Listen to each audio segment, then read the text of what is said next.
parte da esquerda brasileira se comporta em relação ao processo eleitoral dos Estados Unidos de uma forma vergonhosa. Não tem outra palavra para empregar. Aparentemente, o que provoca esse comportamento vergonhoso é o medo do fascismo, o medo de Trump, o medo do lugar para onde o mundo está caminhando, que é para uma confrontação entre campos. Né? E este medo leva a que setores da esquerda se abracem a qualquer coisa para combater essa extrema-direita. Tá? Isso abre portas para que setores e lideranças de esquerda simplesmente esqueçam tudo para defender a democracia liberal contra a extrema-direita.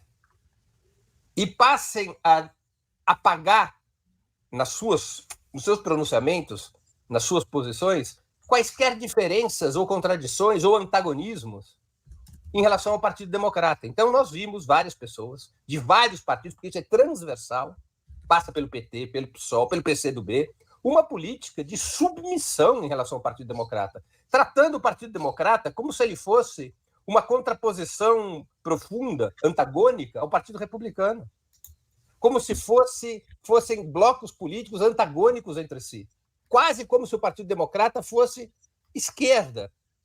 Isso não é. Então, qual a situação que nós temos? Os democratas e os republicanos são duas alas do mesmo sistema imperialista. Qualquer que seja o resultado, os inimigos dos povos continuarão governando, com Trump ou com Kamala Harris, ou qualquer que seja o candidato democrata, daqueles candidatos democratas que estão no jogo. É rigorosamente uma solução dentro do bloco imperialista, dentro do bloco que representa os piores interesses da burguesia norte-americana. Portanto, é razoável, penso eu, que uma pessoa de esquerda ache melhor para o Brasil que ganhe a Kamala Harris e não o Trump. Razoável. Olha, para o Brasil seria muito ruim se ganha o Trump, porque isso fortalece o Bolsonaro. É uma boa análise. É uma análise, pelo menos, digamos assim, séria. E pode-se concordar ou não com ela, mas é uma análise séria. Agora, a vibração, a euforia, o encanto, a apologia a Kamala Harris, isso é vergonhoso. É vergonhoso de um jeito inacreditável. Eu vi ministro do governo Lula, um caríssimo amigo e companheiro meu, o ministro Paulo Teixeira, fazer um post no Instagram comentando a desistência do Biden, ainda antes de saber que o nome que Biden apoiava era Kamala Harris, e a trilha sonora desse post era o hino dos Estados Unidos. Eu vi a Aniele Franco, que jamais postou um comentário sequer sobre o genocídio do povo palestino, vibrando com Kamala Harris, porque é a chance de uma mulher negra ser presidente dos Estados Unidos, sem discutir que esta mulher negra defende exatamente a mesma política genocida contra o povo palestino, que essa mesma mulher negra é inimiga de muitas das pautas dos movimentos negros nos Estados Unidos, que essa mulher negra, quando procuradora na Califórnia, foi uma defensora incondicional do encarceramento em massa, e o encarceramento em massa nos Estados Unidos tem como suas principais vítimas os negros norte-americanos. Eu vi a minha querida Jandira Fegali argumentando vibrantemente essa hipótese também, é a chance de uma mulher negra ser presidente dos Estados Unidos. Há exceções. Eu vou até destacar uma exceção, porque é uma jovem militante petista que teve a coragem de afrontar essa corrente de ilusão e sedução com o Partido Democrata americano, que foi... Ela é candidata a vereadora até em Recife, eu até pedi para você colocar o post dela, porque eu acho que a Cari Santos. Isso, olha só. Aqui temos a Karina Santos. Biden desistiu das eleições presidenciais. Quem vai substituí-lo vai implementar a mesma política imperialista norte-americana. Nada mudou. Ou seja, ela adota um ponto de vista que está faltando nas gerações mais velhas, que é um ponto de vista conduzido pelo medo, que é simplesmente anular a natureza do Partido Democrata e da própria Kamala Harris para, de uma maneira eufórica e acrítica, vibrar com a candidatura da atual vice-presidente dos Estados Unidos.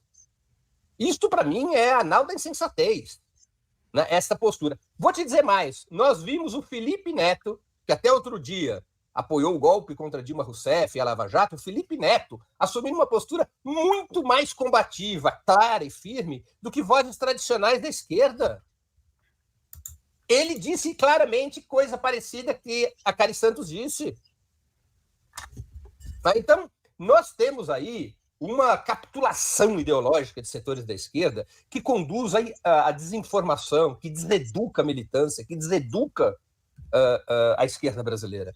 Não há problemas em achar que Kamala Harris é melhor do que Trump. Não há problemas em torcer para Kamala Harris contra Trump, porque Trump significaria provavelmente um ativo em favor do bolsonarismo.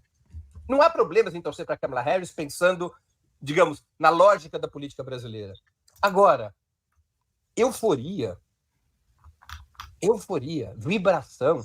Teve até parlamentares queridíssimos de esquerda. Eu vou citar aqui a Thalíria Petroni, do Rio de Janeiro, excelente candidata a prefeita de Niterói. Se eu fosse morador de Niterói, votava nela sem piscar. Puxa, a Thalíria Petroni foi tão grande sua euforia que a frase que ela formulou no post dela no Twitter, eu acho, no X, né, foi: vamos eleger Kamala Harris. Como assim vamos eleger? Ela não vota nos Estados Unidos.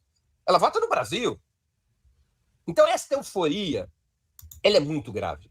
Ela é muito lamentável, sabe, Daphne? Eu estou falando até com uma certa indignação, porque eu me senti péssimo ontem, porque mostra como a esquerda brasileira está contaminada pelo liberalismo.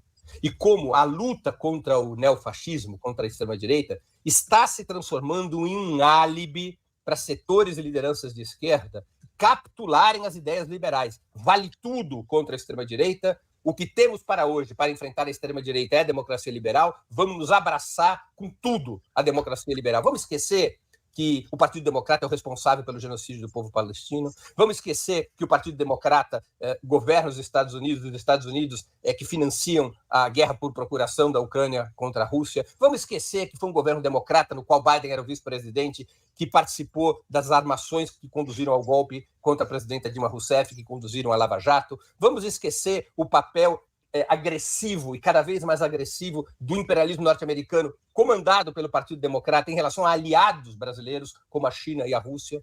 Vamos esquecer do papel daninho do Partido Democrata e do seu governo contra Cuba. Vamos esquecer a história imperialista, porque nós temos que vencer Trump.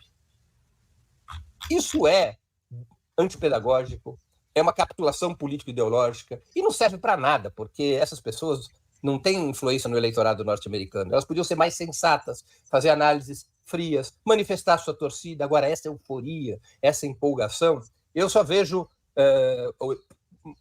o motivo principal, ou como gosta de dizer o Vladimir Safat, o afeto principal que conduz a esse tipo de portas abertas para o liberalismo é o medo. Walter Pomari, conversava com ele ontem à noite, eu sei que você costumeiramente entrevista, ele hoje, também postou isso. Hoje. Ele reforçou essa ideia na conversa comigo, ele publicou um artigo muito interessante a esse respeito no blog dele, dizendo: é o medo. As pessoas estão com medo, nós temos uma esquerda medrosa.